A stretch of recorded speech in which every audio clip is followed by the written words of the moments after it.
Bien, hablábamos de la perspectiva de Standard & Poor's y la evaluación en ese caso. No tan buena es el tema de la educación en nuestro país. Una vez más, datos que lo confirman. Con el ritmo que lleva la tasa de egreso de los jóvenes uruguayos de la educación media, es prácticamente inalcanzable la meta que se estableció el gobierno para el final de este periodo, que era que para el 2020 el 100% de los jóvenes hasta 17 años estén en el sistema educativo y que se aumente un 75% el egreso al tiempo de la educación media. Esto es apenas uno de los aspectos que analiza un nuevo informe del Instituto Nacional de Evaluación Educativa que fue presentado en el día de ayer, y estamos con su directora del área técnica, Carmen Areche, y también con el profesor Pablo Cayota, integrante del directorio. Buenos días, gracias por acompañarnos. ¿Cómo andan? Buen día. Bienvenidos. Bien, antes de analizar estos datos, les voy a preguntar si les llamó la atención que hay varias autoridades que no estaban ayer, como la ministra de Educación y Cultura, como el presidente del CODICEN, como Celsa Puente, que en realidad se excusó diciendo que estaba en el interior. Sí, son decisiones que las autoridades toman, que no corresponde que comentemos. Simplemente informar que sí se hizo una presentación previa a la presentación pública en el ámbito del instituto, antes de dar a publicidad toda la información del informe, como corresponde y como se ha hecho siempre, se hizo una presentación a las autoridades. Claro, la directora de secundaria fue lo que dijo, que poco aportaba su presencia y que estaban Juan Lacase, pero porque ya tenía los datos. Ya conocían los datos. ¿Pero fueron todos a esa presentación? ¿La ministra, por ejemplo, estaba en esa presentación? No, había representantes del Ministerio de Educación y Cultura. De todas maneras, no corresponde al INED comentar las actitudes de las autoridades. No, pero le puede llamar la atención que estén. Elaboramos informes y en base a evidencias presentamos los resultados.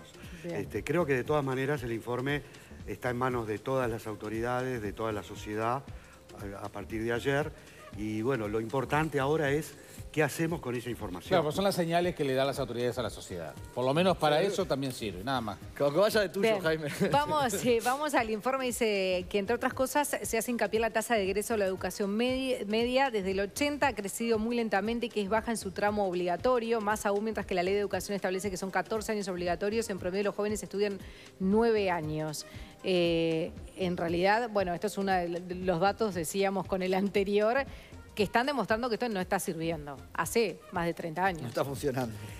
Claro, revela que en verdad estamos ante un problema complejo, que es un problema estructural del sistema educativo. Que desde 1980 hasta hoy nosotros podamos identificar algunos avances, pero fuertes problemas y problemas complejos y complicados como estos que se mencionaban recién, habla de un problema estructural y que por tanto la resolución de esos problemas estructurales necesitan de políticas permanentes, audaces y de largo plazo y de acuerdos amplios.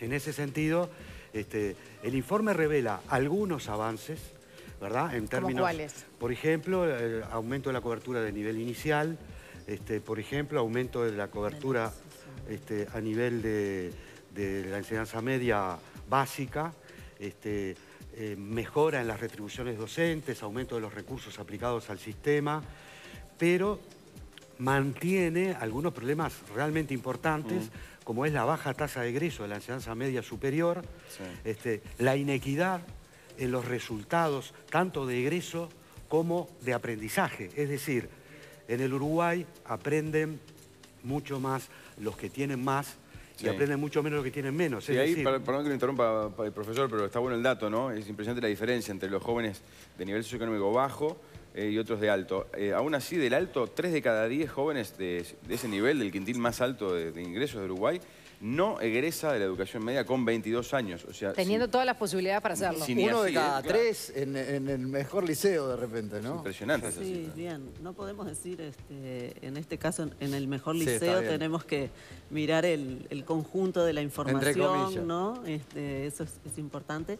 Y tener presente que esta es una mirada global del sistema educativo. Entonces, sí es cierto esta importantísima inequidad, que es algo que no debería ser noticia, que ya debería estar muy internalizado entre todos nosotros, porque ya sabemos que Uruguay es uno de los países más inequitativos en América Latina y también comparado con otras regiones a partir de ya desde hace mucho tiempo, ¿no? Pero ha costado bastante reconocerlo, ¿no? Me parece que el INDED ayuda en ese sentido. Acá tenemos un organismo donde está sin discusión su capacidad técnica, que está estudiando la educación uruguaya y no es un organismo internacional, y somos nosotros mismos. Sí, eso es importante. Evaluándonos. Y nosotros por eso quisimos también en este informe darle un enfoque, como mencionaba Pablo, que esté basado en evidencias, que no, acá no es importante la opinión del INED, ¿sí? Claro. O sea, eso es absolutamente irrelevante. Lo que importa es el análisis de la información, plantearse preguntas pertinentes y mostrar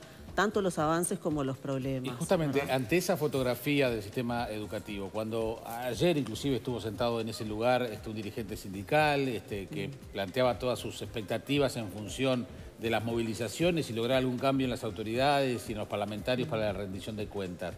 ¿Ustedes creen que esto se soluciona, entre otras cosas, con un tema de presupuesto, de aumento de presupuesto? El informe lo dice algo, ¿no? Con el famoso 6% en la educación. Claramente la educación ha mejorado muchísimo sus recursos en el último periodo, en la última década. ¿Y qué tan eficiente ha sido el uso de esos recursos? Sucede que venía de un rezago muy importante en términos de asignación de recursos. Lo que parece claro, y el informe lo revela y lo confirma, es que el aumento de recursos es una condición necesaria, pero no es suficiente para mejorar y resolver los problemas que tiene la educación. Sí. Seguramente en el futuro habrá que seguir haciendo un esfuerzo como sociedad para mejorar aún más los recursos de la educación, pero parece claro que solo con más recursos no se va a resolver los problemas que tiene. ¿Los maestros y los profesores son insuficientes los que tienen título? Sí, allí hay vemos que en primaria sí están todos titulados, pero que actualmente ante la demanda de nuevos cargos se está recurriendo a docentes ya jubilados. Y bueno, en media, sobre todo es en la UTU, en donde se observa solamente un 41% de los docentes de aula tienen título, la mayor parte de ellos por lo tanto no, y hay un casi 30% que no tiene ningún tipo de formación docente, ¿no? Pero esto, a ver, son por lo general egresados de alguna carrera universitaria, tal vez, ¿verdad? Sí, pero que de repente saben mucho de lo de ellos, pero no enseñarlo. No, exactamente, claro. Sí.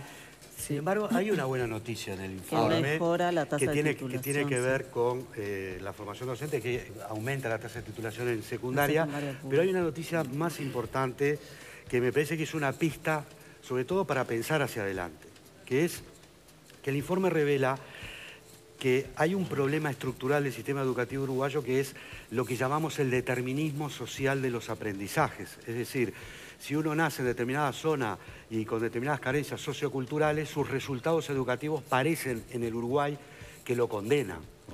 Sin embargo, el informe revela que se han detectado realidades y situaciones donde el clima de aula ha ayudado a mejorar y a revertir este destino inexorable. Ajá. Entonces, eso es una buena noticia y da una pista de política hacia adelante y habla bien de muchos docentes que trabajan hoy en el Uruguay. Exactamente, porque eso justamente es lo que estábamos observando hoy con datos que ya están relevados, ¿verdad? No es futurología, digamos. Entonces, encontrar que hay algo que es propio del sistema educativo, que tiene el potencial de mejorar los logros y también de reducir la inequidad, lo hemos visto fundamentalmente en los sectores más desfavorables, es una muy buena noticia.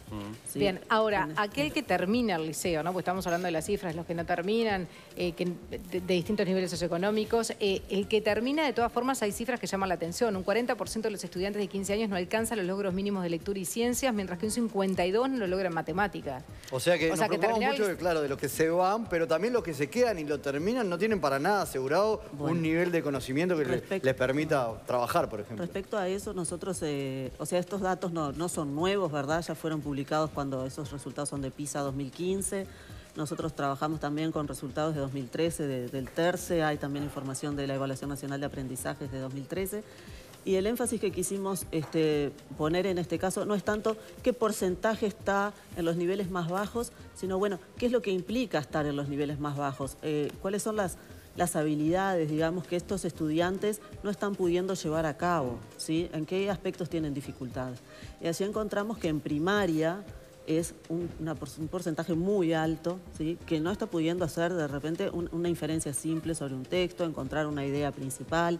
Entonces, además de preguntarnos sobre las tasas de repetición, que siempre están como muy en el primer plano, también esta información nos permite ver, bueno, con qué capacidades, qué tipo de oportunidades también van a poder tener estos estudiantes, porque probablemente transitan, pero bueno, cómo están transitando. Y lo que nos señala este informe es que ya cuando salen de primaria, una proporción importante tiene algún tipo, digamos, de dificultad para poder hacer alguna interpretación, en manejos sencillos de textos, también en matemática y en ciencias. Claro, ¿no? Porque hay que entrarle por todos lados, hay que entrarle. Sí, hay un aspecto muy importante, perdón, Carmen, que tiene que ver con el modo de contratación de las horas docentes, que en el informe están reseñados como un problema realmente importante para la enseñanza media. Este modelo de tener profesores que se contratan por horas y no por cargos, impide construir equipos en los centros educativos estables, con proyectos educativos que permitan trabajar colaborativamente, porque de lo que se trata es que va a haber que ir cambiando las formas de enseñar. El mundo cambió las formas de aprender y entonces tenemos que ir cambiando progresivamente las formas de enseñar, y no lo decimos solo nosotros en el informe en relación a este modelo, sino que también Fulan, cuando estuvo hace poco tiempo en los 10 años de Plan Ceibal, también lo mencionó. Y aquí una cosa que me parece importante señalar cuando Pablo habla de las formas de enseñar, es que cambiar las formas de enseñar tiene que ser llevado adelante a partir de evidencia sobre cómo distintas formas de enseñar pueden conducir a distintos tipos de resultados. Y para eso creo que la política educativa está planteado en el informe, nos ha dado, decimos así, una de las mejores buenas noticias de los últimos tiempos, y es que se han propuesto la ANEP comenzar a definir qué es lo que espera que sus estudiantes puedan hacer al egreso de los distintos ciclos. Esto es muy importante porque apunta no solamente a criterios comunes, ¿sí? Que vayan, bueno, que atraviesen todos los ciclos, sino también que va, en la medida que se tome desde formación docente, que haya coherencia en las políticas, va a permitir que todos los estudiantes alcancen eso, probablemente entonces reduzca estas brechas de inequidad tan importantes, ¿verdad? Bien. Carmen Areche y Pablo Cayota, muchísimas gracias por acompañarnos. Muchas gracias a ustedes. Bien.